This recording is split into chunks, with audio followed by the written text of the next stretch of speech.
కావాలని చేస్తారో యథాలాపంగా చేస్తారో కానీ కొన్నిసార్లు రాజకీయ నేతలు చేసే చిన్న చిన్న పనుల వల్ల పార్టీ క్యాడర్ మనోభావాలు దెబ్బతింటూ ఉంటాయి.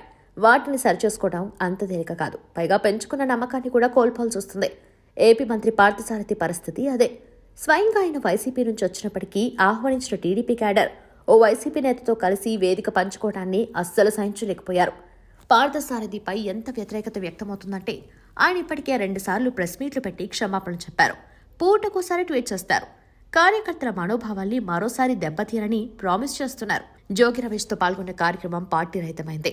అన్ని పార్టీల నేతలు వస్తున్నారు కాబట్టి పెద్ద సమస్య కాదని అనుకుని ఉంటారు. కానీ వైసీపీ హయాంలో చంద్రబాబు పైన, పార్టీ నేతలపైన జోగి రమేష్ చేసిన దాడిని మాత్రం ఎవ్వరూ మర్చిపోలేకపోతున్నారు. అది ఎప్పటికప్పుడు కొత్తగానే ఉంటుంది. ఎందుకంటే ఆయన అంతలా దాడి చేశారు. చాలా మంది వైసీపీ నేతలకు టీడీపీ నేతలతో సన్నిహిత సంబంధాలుండొచ్చు. గతంలో జగన్ వైసీపీ నేతలందరూ టీడీపీ నేతలంటే వ్యక్తిగత శత్రువుల్లానే చూడాలని కోరుకున్నారు. అలా చూసిన కొంతమంది ఇప్పుడు అందరికీ శత్రువులయ్యారు.